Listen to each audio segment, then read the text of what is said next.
नमस्कार मित्रांनो, लग्नाची पहिली रात्र, 2 दिवसाचे लग्न व तिसरा दिवस प्रवासाचा. सर्व दमले होते. पाहुणे देखील आपापल्या गावी परतले होते. लग्नानंतरची त्यांच्या मिलनाची पहिलीच रात्र होती. मनोहर फार आनंदात होता. रात्री तो आपल्या खोलीत गेला. त्याला अपेक्षा होती की हिंदी चित्रपटाच्या नायिकेसारखी त्याची नववधू देखील त्याची वाट बघत त्याला पलंगावर बसलेली दिसेल. पण माधुरी तर खुर्चीवरच बसली होती. सोशल मीडियावरील फोटो बघत मनोहर तिच्या जवळ आला. इथे अशी काय बसली आहेस? मनोहर बोलला. त्यावर मला काही महत्त्वाचं बोलायचं आहे तुमच्याशी, माधुरी म्हणाली. आजच? आताच? मनोहर काळजीने म्हणाला. होय, आजच आणि आताच, माधुरी म्हणाली. बरं, बोला, काय सांगायचं आहे? मनोहरने विचारलं. मी लग्नाला तयार नव्हते, माधुरी बोलली. मनोहर एकदम दचकला. काय म्हणतेस तू? वेळ लागलंय का तुला? अगं, परवाच आपलं लग्न झालं ना, आणि आज तू हे काय म्हणतेस? कोणी काही बोललं का तुला? नाही, माधुरी बोलली. मग तो चिडला. मग काय? जे खरं आहे तेच मी तुम्हाला सांगते. हे लग्न मला मान्यच नव्हते, ती बोलत गेली. अगं, मग हे लग्नाच्या अगोदर नाही का सांगायचंच? इतक्या पुढे आल्यावर आता मागे फिरणं? तो बोलला. माझा नाईलाज होता. म्हणजे तुम्हाला हे तर ठाऊकच आहे की माझे आई वडील माझ्या लहानपणीच एका अपघातात वारले. काका काकूंनी सांभाळले मला. काका तसे प्रेमळ होते, पण काकूंनी मला खूप छळले. स्वतःच्या मुलांबरोबर चांगली वागायची, पण माझ्याशी मात्र सावत्रपणाने वागायची. घरातील सर्व कामे माझ्याकडून करून घ्यायची. माझ्या प्रत्येक गरजांसाठी, आवडीनिवडीसाठी मला नेहमीच मन मारून राहावे लागायचे.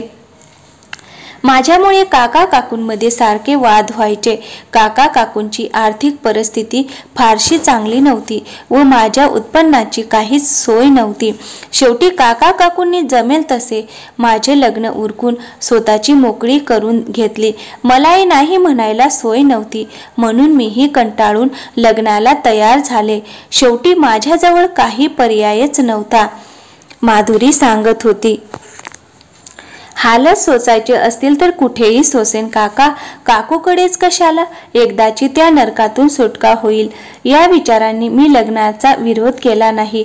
पण आता तर लग्न झालं ना. मनोहरला काही उलगडा होत नव्हता. होय, पण मला तुझ्याशी लग्न करायचं नव्हतं, ती म्हणाली. मग कोणाशी लग्न करायचं होतं? मनोहर आता वैतागला. त्याचा आवाज थोडा वाढला होता. जोराने बोलून तुम्ही मला बोलण्यापासून थांबवू शकत नाही. शिवाय शेजारच्या खोलीत सर्वांच्या कानावर सर्व गोष्टी जातील, माधुरी शांतपणे म्हणाली. मनोहरला माधुरीच्या व्यवहाराचे फार आश्चर्य वाटत होते. अगं, पण मी माझ्या आई वडिलांचा एकुलता एक मुलगा आहे. माझ्याबरोबर त्यांची सून म्हणजे तूही आता त्यांच्या जगण्याची आशा आहे. शिवाय नातेवाईक व इतर सर्वांना कळलं तर ते सर्व काय म्हणतील? शांतपणे तो म्हणाला. तो तुमचा प्रॉब्लेम आहे, तितक्या शांतपणे माधुरी म्हणाली. मनोहरचा पारा परत एकदा वाढला, पण त्याने स्वतःला आवरले. पहिल्याच रात्री तमाशा नको, पण माधुरीच्या या असल्या वागण्याने तो दुखावला गेला होता. काय करावे हेच त्याला कळेना, काय बोलावे हेच त्याला समजेना. 3 दिवसांपूर्वीच उत्साहाने लग्न झाले आणि आज त्याची बायको त्याला म्हणते की हे लग्न मुळात तिला मान्य नाही आणि त्याहीपेक्षा तो तिची आवडच नाही. हा अपमानाचा घोट गिळत तो पलंगावर बसला. तो शांतपणे म्हणाला. बघ, आता माझे प्रॉब्लेम्स आणि तुझे प्रॉब्लेम्स काही वेगळे नाही. बरं, मला सांग, मी तुझी आवड नाही याचा अर्थ मी काय घ्यावा? मनोहरने तिला समजावण्याचा प्रयत्न केला.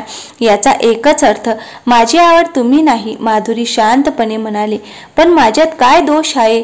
तो म्हणाला. तुमच्या गुणदोषांची विवेचना करण्यात मला रस नाही, माधुरी हळूच म्हणाली.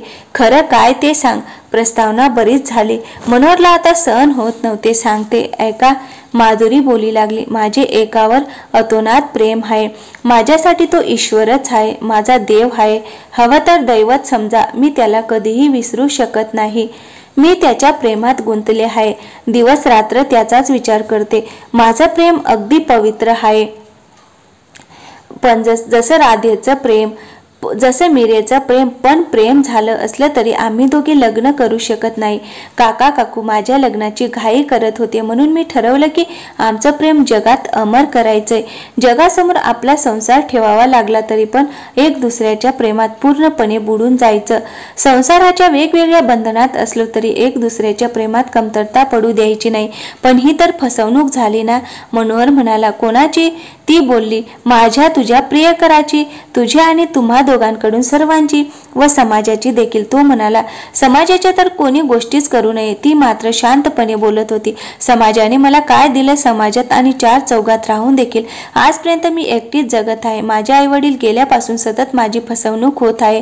काका काकूंच्या मुलांमध्ये आणि माझ्यामध्ये कारण नसताना समाजाने तर भेदभाव केला असल्या समाजाची मी काळजी कशाला करायची? मला जो मानसिक आणि भावनिक आधार हवा होता तो माझ्या प्रियकरांनी मला दिलेला आहे. माझ्या प्रियकरांनी कोणाची फसवणूक केलेली नाही. त्यांनी सर्व नातेगोती केव्हाच मनापासून त्यागलेली आहे. खरं प्रेम करणारा माझा प्रियकर कोणत्याही बंधनांना मानत नाही. उरला प्रश्न तुमचा तर माझ्या स्वतःचं लग्न तुमच्याशी एका दडपणाखाली झाल्याने, माझ्याच बरोबर सर्वात मोठी फसवणूक झालेली असल्याने तुमच्याशी फसवणूक करण्याच्या मी परिस्थितीत देखील नव्हते. मनोहरला बधीर झाल्यासारखं झालं. एक नववधू पहिल्याच रात्री तिचे संबंध कोणा तिच्याशीच असल्याची चक्क कबुली देत होती. नवल म्हणजे यासाठी तिच्या मनात कोणतीही खंत नव्हती. याला स्त्री स्वतंत्र म्हणतात का? काय करावे हे त्याला समजत नव्हतं. आई वडिलांनी त्याच्या लग्नाचे किती स्वप्न बघितले होते. लग्न ठरल्यापासून घरात नव्या सुनेची चर्चा होत होती. आई वडील तर नातवंडाच्या स्वप्नात देखील रंगले होते. आता त्यांना या सर्व प्रकरणाची जराशी कल्पना आली तर त्यांना किती धक्का बसेल. वडिलांचे तर नुकतेच बायपासचे ऑपरेशन झालेले आहे. त्यांना तर हा आघात सहनच होणार नाही. आई देखील खचून जाईल. चार चौघांना तिला सामोरे जाता येणार नाही. आजपर्यंत समाजात ताठ मानाने जगणाऱ्या त्याच्या आई वडिलांचे काय होईल? नवीन नवरी त्याला लगेच सोडून गेल्यावर लोक त्यांच्याबद्दल नाही ते बोलतील. या सर्वांना तो कसं काय तोंड देणार आहे? या सर्व विचारांनी मनोहर फारच काळजीत पडला. मग आता पुढे नाव मनोहरने विचारले. त्याच्या आवाजात वेदना होती. हे सर्व तुम्हाला सांगितल्यावर मी या खोलीत कशी काय थांबू शकते? ती म्हणाली. म्हणजे तू जाणार? तो बोलला. होय, पण कुठे ते सध्या तरी माहीत नाही. थोडा वेळ दोघे शांत बसले. मनोहर सारखा माधुरीकडे बघत होता. माधुरीची नजर खालीच होती. ती पायातल्या अंगठ्याच्या नखाने जमिनीवर मनातलं काहीतरी बोलत होती. ती सर्व सांगून मोकळी झाली होती. आता मनोहरची निर्णय घेण्याची वेळ होती. काय करावे हाच विचार त्याला सारखा त्रास देत होता. त्याच्यामध्ये लग्ना अगोदर काही संबंध असले तरी बहुधा सर्व मुली हे गुपितच ठेवतात, पण आपल्या संसारात रमतात. पुरुषही काही वेगळं वागत नाहीत. पण इथे तर पहिल्याच रात्री सर्व उघडपणे चाललं होतं आणि मुख्य म्हणजे त्याची बायको त्याला सोडून जाणार होती आणि याची तिला कोणतीही खंत नसल्याचे मनोहरला भासत होते. आयुष्यात येणाऱ्या बऱ्या वाईट गोष्टींची तिला काही कल्पनाही नसली तरी ती काहीही ऐकण्याच्या मनस्थितीतच वाटत नव्हती. आता मार्ग मनोहरला शोधायचा होता. हे बघ, मी तुझ्या प्रियकराला ओळखत नाही म्हणून मला त्याची बाजू माहीत असणं शक्य नाही, पण त्यांनी जे काही केलं ते कोणत्याही दृष्टीने योग्य नाही. लहान वयातल्या बालिश प्रेमाचा गैरवापर केल्याची मला जाणवत आहे. तू वेळीच सावध हो. त्याचा नाद सोड, नाही तर तुझी वाट सर्वात जास्त खडतर असणार आहे. मनोहर तिला समजावण्याच्या सुरात बोलला. प्रेमाच्या वाटेवर कितीही संकट सहन करण्याची माझी तयारी आहे, ती म्हणाली. आता मनोहर चिडला. तुला एकटीला सहन करावे लागणार आहे. जाऊ दे, जास्त चर्चा करण्यात अर्थ नाही. आता असं कर, 2-4 दिवस जाऊ दे. माझ्या आईबाबांना थोडं समाधान वाटू दे. मग मी तुला तुझ्या काकांकडे स्वतःच पोहोचून येईल. मग तुझा निर्णय घेण्यासाठी तू मोकळे राहशील.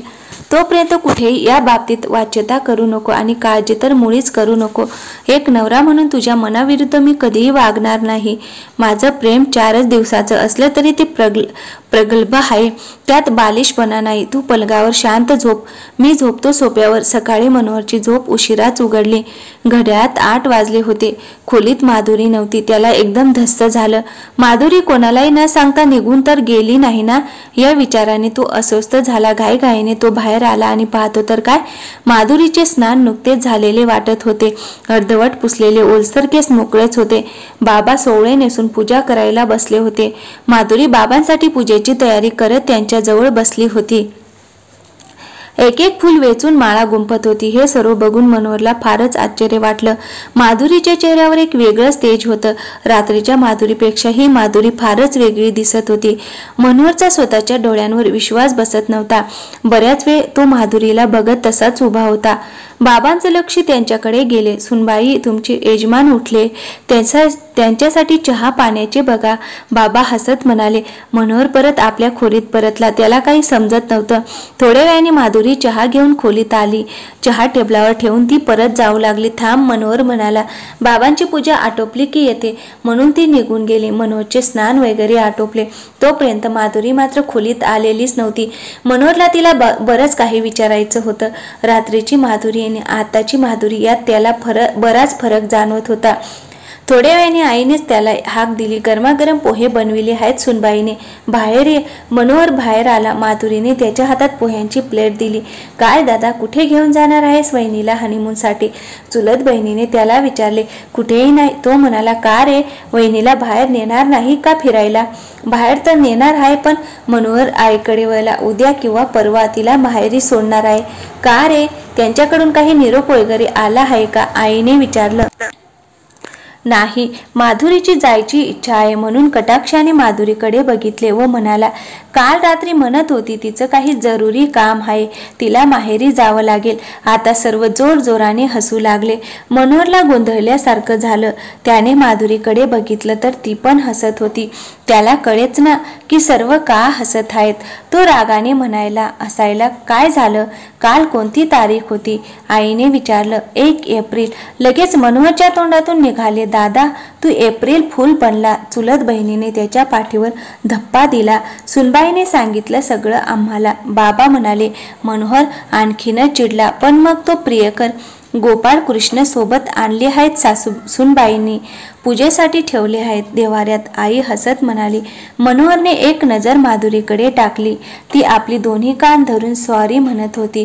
ते बघून मनोहरचा राग पण कुठे पळून गेला आणि त्याच्या चेहऱ्यावर समाधानाचं हास्य उमटले. तर मित्रांनो, व्हिडिओ आवडल्यास लाईक करा आणि हो, चॅनलला सबस्क्राईब करून बाजूची घंटी नक्की दाबा. थँक्यू, धन्यवाद.